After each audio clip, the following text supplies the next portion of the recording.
It is April 21st at 2 p.m. and we are taking the Swan boat. You here with your dad? You here with your dad? You live here? Where do you live? In Boston? Oh, cool.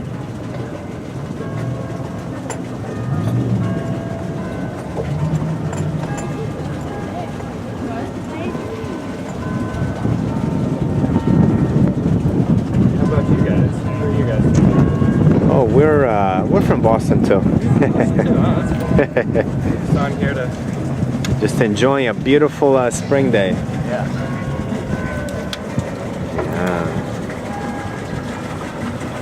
Much needed after all that happened. I know.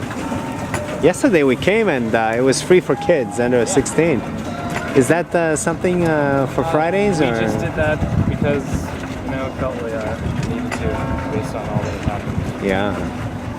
We were also giving out to anybody with a brand bus. Oh, that's great.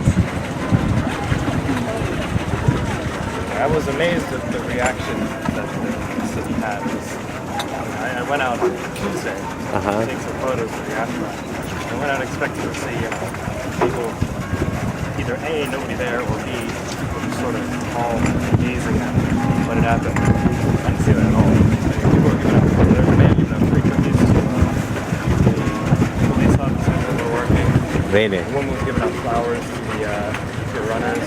Right. Yeah, and there was this one guy, he was looking for a place to engrave his medal that he run the marathon. Oh, I see. Half an hour before. He wanted to engrave his medal with the name of the 8-year-old kid that died. Jeez. For like 8 hours for his time. He was going to give it to the cops. I see. Give it to his family. I see. I was like, wow. My best. Yeah, the reaction was really amazing. I was walking with her on Friday, the day of where everything was shut down, and so many people were on Newbury strolling. Yeah. Not really overreacting. Look, this is our city, and we'll continue to enjoy it. It was a good attitude. I actually went up to Coolidge Corner on Friday when everything was shut down. It was a real ghost town. The only thing that was open was Upper Crust. The only reason they were open was they had the movies on. I see. And I was walking down the middle of Beacon Street on a Friday afternoon. Right. No, it was incredible. Any other Friday. Exactly. But it was at the same time as it was really spooky. It was kind of cool. It was, yeah. Everything was, and nobody was really sure. My wife didn't want to go outside, didn't want to drive, and I thought it was a beautiful day. Yeah. Took her to the park, and it was okay. I went out. But I can't be cooped up for that long. I go crazy. But I went out and I started taking photos of the trees, and then I started taking photos of her too. That was like, it was perfect for like panoramas and stuff. There was nothing there, but you just get a beautiful shot. Oh yes, absolutely. But yeah, I noticed. I think a lot of runners stayed a few extra days. Yeah. Just to be in the city. I mean, taking the T, I saw so many runners still. Wednesday, Thursday, Friday. Yeah, and on Wednesday I was actually the president came. We were giving out two rides. I was actually on the train, and I swear to you, I probably saw a couple of Secret Service guys on because they were just like standing there with their glasses on. And I was like, "You look like you're Secret Service." Maybe your response. They're like, "I'll think that's a yes." Yeah. Do they still have all the police and military on the other side? I think maybe.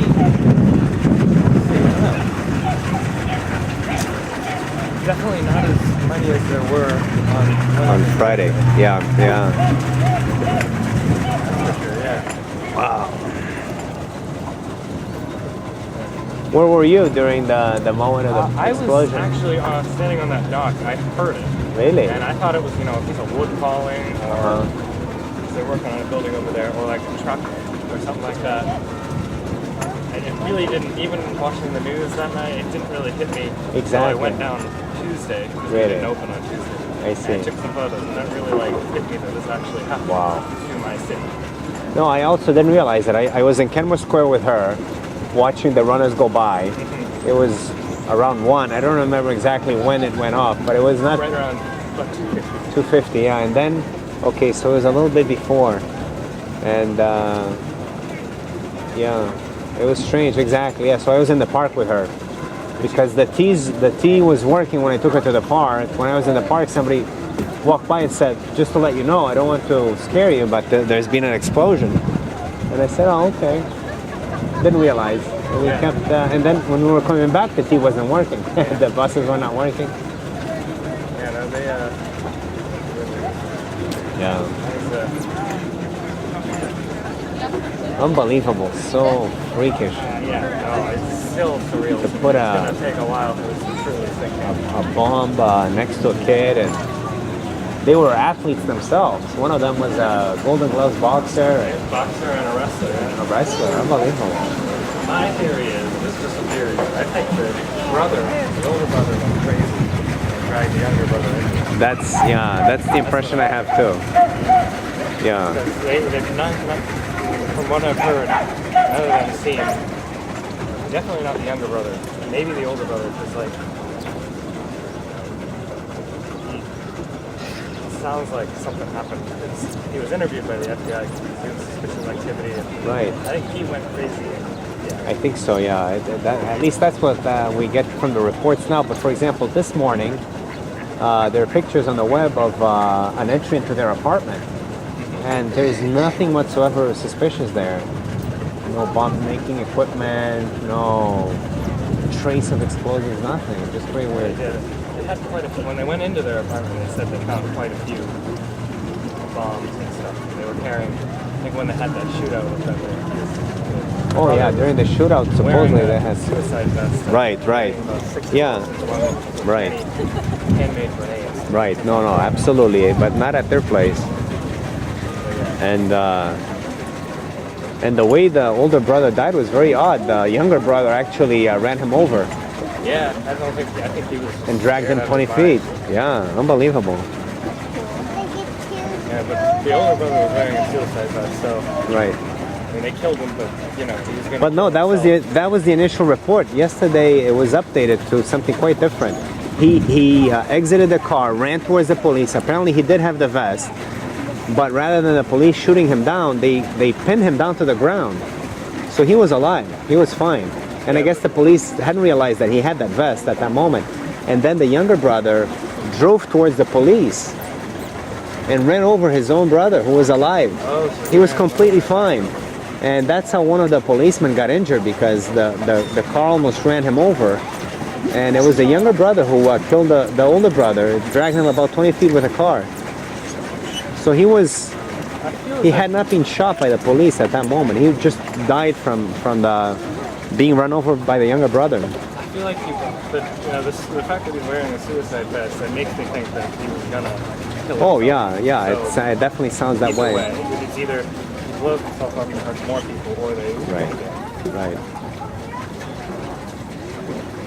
Yeah, no, but from that report, the police were pretty contained in their response. They actually try to pin him down instead of just shooting him Yeah, that's down. That's amazing. In those circumstances, under those circumstances, if I had a gun and there was somebody with a suicide vest, I wouldn't have shot him. exactly. But I guess then again, they didn't know. They didn't But know. As soon as I had noticed, Yeah. I probably would have. Yeah, exactly. I don't know what I would have done. It's just very, very odd. Some turtles over I'm here. very interested to know the story from the brother. So I'm really glad they got him alive. I know. Because it's definitely going to get more information from him than they would have had his brother. Absolutely. No, that would be interesting. Well, we'll see. We'll see what kind of information we'll be able to get, because I don't know if they'll have access to a lawyer under these circumstances.